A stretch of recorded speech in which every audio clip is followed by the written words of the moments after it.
Guys welcome in the addiction IAS classes. Addiction IAS classes में आपका स्वागत है। और आज हमारा जो टॉपिक है वो प्राचीन भारत के इतिहास को जानने का स्रोत है, यानी sources of ancient Indian history. तो अगर आप इस वीडियो को पूरा देख लेते हैं तो मुझे नहीं लगता कि आपको कहीं से कुछ और भी जानने की ज़रूरत पड़ेगी एंशिएंट इंडियन हिस्ट्री के सोर्सेस को समझने के लिए। इसलिए वीडियो को पूरा देखिए, स्किप मत कीजिए। अगर आप इस चैनल पर नए आए हैं, पहली बार मेरे वीडियो को देख रहे हैं, तो चैनल को सब्सक्राइब कीजिए, शेयर कीजिए, लाइक कीजिए, कमेंट्स कीजिए और अपने दोस्तों में इसे और आगे बढ़ने में मौका दीजिए। तो दरअसल प्राचीन भारत के इतिहास को जानने के लिए हम भारत के इतिहास के संबंध में अनेकों स्रोत उपलब्ध हैं, लेकिन कुछ स्रोत काफ़ी विश्वसनीय हैं व वैज्ञानिक हैं, अन्य मान्यताओं पर आधारित हैं। प्राचीन भारत के इतिहास के संबंध में जानकारी के मुख्यतः तीन स्रोत हैं: पुरातात्विक स्रोत, साहित्यिक स्रोत और विदेशी स्रोत। पुरातात्विक स्रोत यानी कि आर्कियोलॉजिकल सोर्सेस। पुरातात्विक स्रोत का संबंध प्राचीन अभिलेखों, सिक्कों, स्मारकों, भवनों, मूर्तियों तथा चित्रकला से है।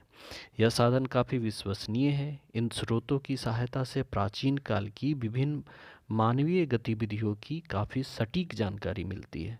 इन स्रोतों से किसी समय के विशेष में मौजूद लोगों के रहन सहन, कला, जीवन शैली व अर्थव्यवस्था इत्यादि का ज्ञान होता है। इनमें से अधिकतर स्रोतों का वैज्ञानिक सत्यापन किया जा सकता है। इस प्रकार के प्राचीन स्रोतों का अध्ययन करने वाले अन्वेषकों को पुरातत्वविद कहा जाता है। अभिलेख यानी कि इंस्क्रिप्शन। प्राचीन इतिहास के संबंध में अभिलेखों का स्थान अति महत्वपूर्ण है। भारतीय इतिहास के बारे में प्राचीन काल में कई शासकों के अभिलेखों की काफ़ी महत्वपूर्ण जानकारी प्राप्त हुई है। यह अभिलेख पत्थर, स्तंभ, धातु की पट्टी तथा मिट्टी की वस्तुओं पर उकेर के बनाया गया है। इन प्राचीन अभिलेखों के अध्ययन को पुरालेख शास्त्र कहा जाता है, जबकि इन अभिलेखों की लिपि के अध्ययन को पुरालिपि शास्त्र कहा जाता है, जबकि इन अभिलेखों के अध्ययन को इपिग्राफी कहा जाता है। अभिलेखों का उपयोग शासकों द्वारा आमतौर पर अपने आदेशों का प्रचार करने के लिए किया जाता था। यह अभिलेख आमतौर पर ठोस सतह वाले स्थानों अथवा वस्तुओं पर मिलते हैं।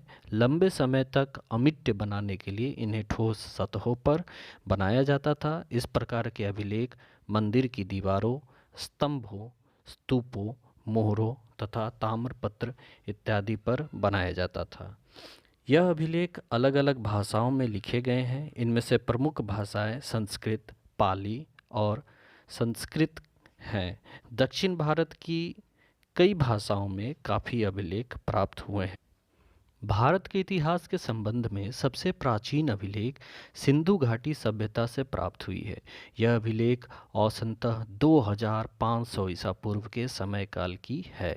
सिंधु घाटी सभ्यता की लिपि अभी तक डिकोड नहीं किया जा सका है। अभी तक इस अभिलेखों का सार नहीं पता लगाया जा सकता, किंतु सिंधु घाटी सभ्यता की लिपि में प्रतीक चिन्हों का उपयोग किया गया है और अभी तक इस प्रतीक चिन्हों को समझने का या इसे डिकोड करने का काम नहीं हो सका।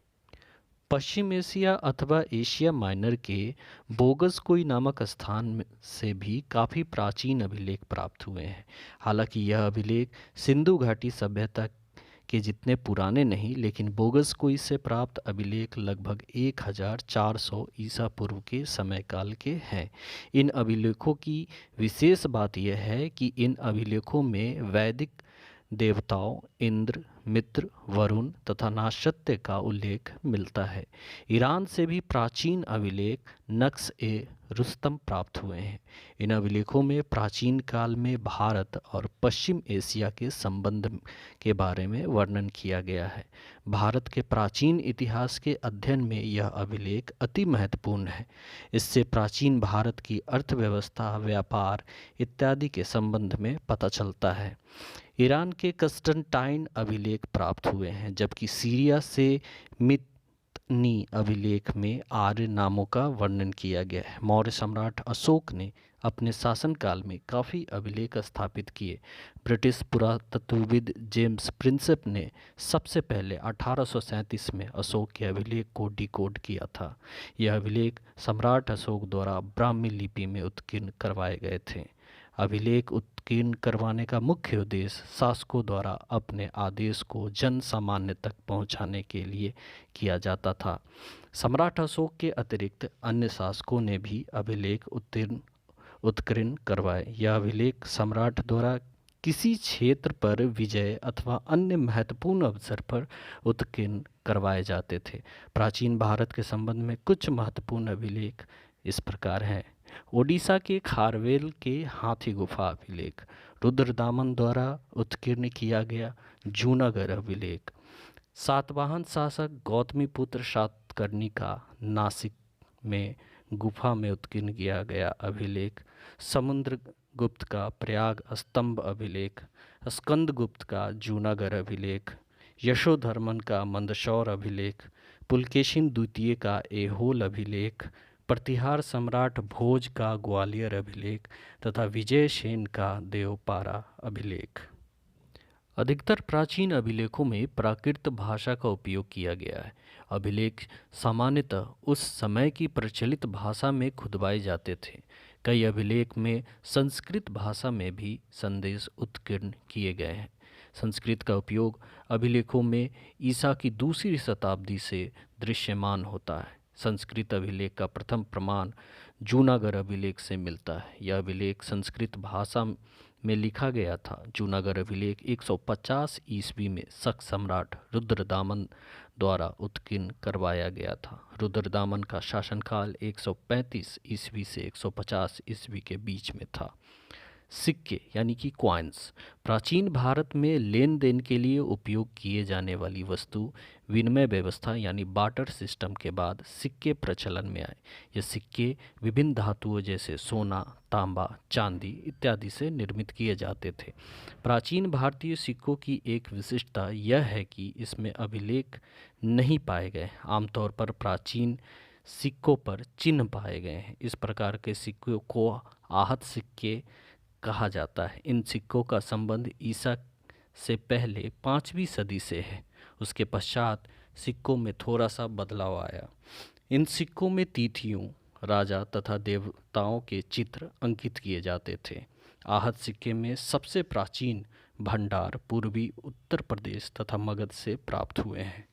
भारत में स्वर्ण मुद्राएं सबसे पहले हिंद यूनानी शासकों ने जारी किए हैं। इन शासकों ने सिक्कों के निर्माण में डाई विधि का प्रयोग किया है।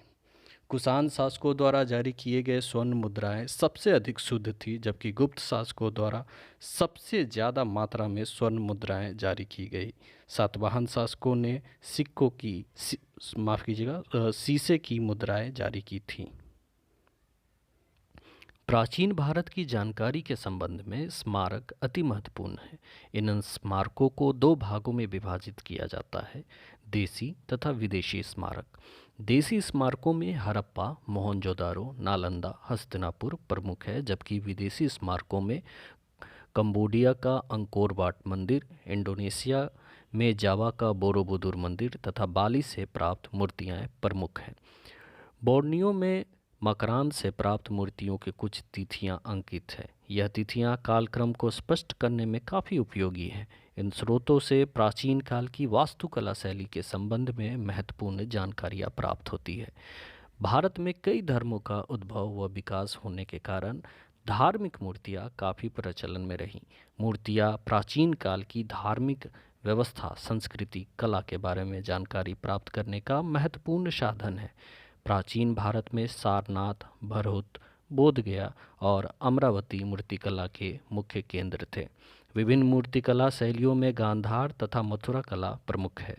मृदभांड का प्रकार समय के साथ साथ परिवर्तित होता गया। सिंधु घाटी सभ्यता में लाल मृदभांड, उत्तर वैदिक काल में चित्रित धूसर मृदभांड, जबकि मौर्य काल में काले पॉलिश किए गए मृदभांड प्रचलित थे। मृदभांड के प्रकार व रूप में नवीनता व प्रगति अलग अलग समय में हुई। चित्रकला में प्राचीन काल के समाज व व्यवस्थाओं के बारे में विभिन्न जानकारी प्राप्त होती है। चित्रों के माध्यम से प्राचीन समय के लोगों के जीवन, संस्कृति तथा कला की जानकारी मिलती है। मध्य प्रदेश में स्थित भीमबेटका की गुफाओं में चित्र से प्राचीन काल की सांस्कृतिक विविधता का आभास होता है। तो ये था हमारा प्राचीन भारत के इतिहास के स्रोतों को जानने का पार्ट 1। पार्ट 2 में हम साहित्यिक स्रोत में आपको धार्मिक साहित्य, धर्म और गैर धार्मिक साहित्यों के बारे में बताएंगे, जिसमें बौद्ध, जैन साहित्य आते हैं, तथा विदेशी यात्रियों के विवरण के बारे में भी बताएंगे। तो इस प्रकार हम प्राचीन भारत के इतिहास को जानने के प्राचीनतम स्रोतों को समझ सकेंगे। दूसरे वीडियो का इंतज़ार कीजिएगा। तब तक के लिए धन्यवाद।